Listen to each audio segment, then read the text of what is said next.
पेटासारख्या संस्थांना जे स्वतःला प्राणीमित्र म्हणून घेत आहेत त्यांना मला मुद्दामून या ठिकाणी सांगितलं पाहिजे की तुम्ही माणसामध्ये आणि जनावरांमध्ये फरक करत असताना जे जनावर माणसाळलेलं आहे, जो प्राणी माणसाळलेला आहे, तो तिकडं दुसरीकडून कुठंच राहू शकत नाही.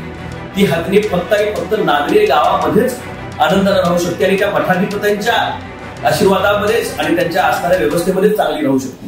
पेटा स्वतःला जर प्राणीमित्र म्हणून घेत असेल आणि प्राण्याच्या संरक्षणार्थही आपण सर्वजण करत असाल तर गावागावामध्ये आमच्याकडे भटकी कुत्री फार मोठ्या प्रमाणात, शहरापासून ग्रामीण भागामध्ये काही हौदास मांडलेला आहे. तुम्ही ती वंताराला सुपूर्द करण्यासाठी काय करता येते पहा. नमस्कार. कालच नांदणी गावातून आपल्या सर्वांची लाडकी हत्नी महादेवी हिला पेटाच्या तक्रारीवरनं कोर्टाच्या आदेशानं नेण्याचं काम प्रशासनाच्या वतीनं करण्यात आलं. भावनांचा उद्रेक झाला, सगळं गाव जमलं होतं आणि आपल्या लाडकी हत्नी आज आपल्यातनं पुढे जाते हे पाहिल्यानंतर जीव पिळून काढणारा प्रसंग. मग महाराजांचा चेहरा असेल, गावकऱ्यांचे असणारे अश्रू अनावर झाले असतील, लहानांच्या पासून थोरांच्या पर्यंत सर्व गाव आपल्या कुटुंबातला एक सदस्य परगावी निघालाय काय अशा पद्धतीनं एकवटलं होतं आणि परत तिचं दर्शन होतंय की नाही अशा भावनेतनं सगळ्या गावानं निरोप देण्यापेक्षा तिची वाट गाव परत त्या ठिकाणी पाहतंय. मी आपला प्रतिनिधी म्हणून हा विषय अतिशय संवेदनशील आहे आणि तो लोकसभेमध्ये आता अधिवेशन सुरू आहे तो उचलावा याच्यासाठी गेले आठवडाभर प्रयत्न करतोय.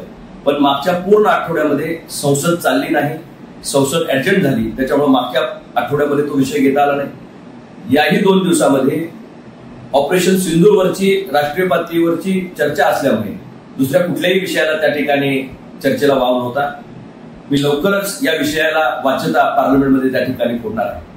पण मी पेटासारख्या संस्थांना जे स्वतःला प्राणीमित्र म्हणून घेत आहेत त्यांना मला मुद्दामून या ठिकाणी सांगितलं पाहिजे की तुम्ही माणसामध्ये आणि जनावरांमध्ये फरक करत असताना जे जनावर माणसाळलेलं आहे, जो प्राणी माणसाळलेला आहे, तो तिकडं दुसरीकडून कुठंच राहू शकत नाही. ती हत्नी फक्त नागरी गावामध्येच आनंदाने राहू शकते आणि त्या मठाधिपत्यांच्या आशीर्वादामध्येच आणि त्यांच्या असणाऱ्या व्यवस्थेमध्येच चांगली राहू शकते. जशी माणसाची सायकोलॉजी असते तशी प्राण्यांची सायकोलॉजी असते आणि तिच्यावर होणारा सायकोलॉजिकल परिणाम खऱ्या अर्थानं त्याच्यासाठी तुम्ही कारणीभूत ठरणार आहात. पेटा स्वतःला जर प्राणीमित्र म्हणून घेत असेल आणि प्राण्याच्या संरक्षणार्थही आपण सर्वजण करत असाल तर गावागावामध्ये आमच्याकडे भटकी कुत्री फार मोठ्या प्रमाणात आहे. शहरापासून ग्रामीण भागामध्ये त्यांनी हौदास मांडलेला आहे. तुम्ही ती वंताराला सुपूर्द करण्यासाठी काय करता येते पहा. आम्ही सगळेजण तुम्हाला मदत करू.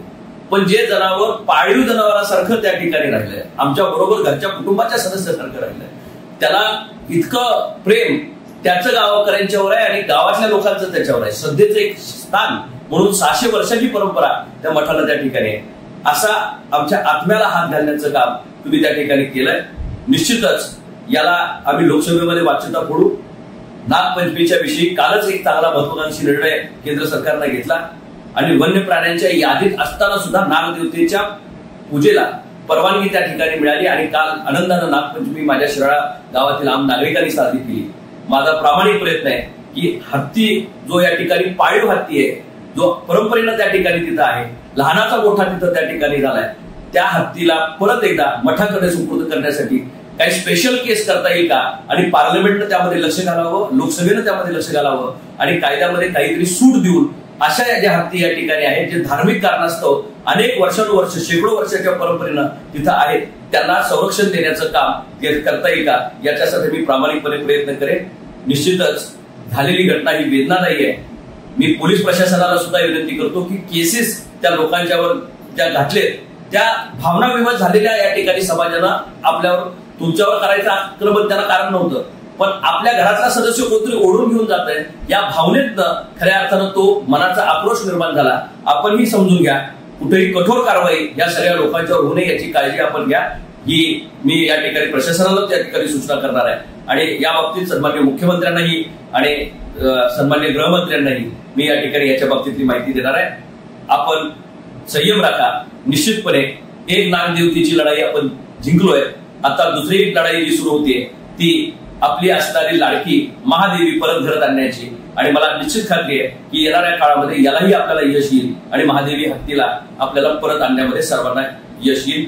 आपण संयमानं पुढे जावं एवढी कळकळीची विनंती आपला प्रतिनिधी म्हणून जसं मला संधी मिळेल तसं पार्लमेंटमध्ये महादेवीचा विषय आपल्या कानावर आल्याशिवाय राहणार नाही, हे वचन मी आपल्याला या निमित्तानं या ठिकाणी देतो.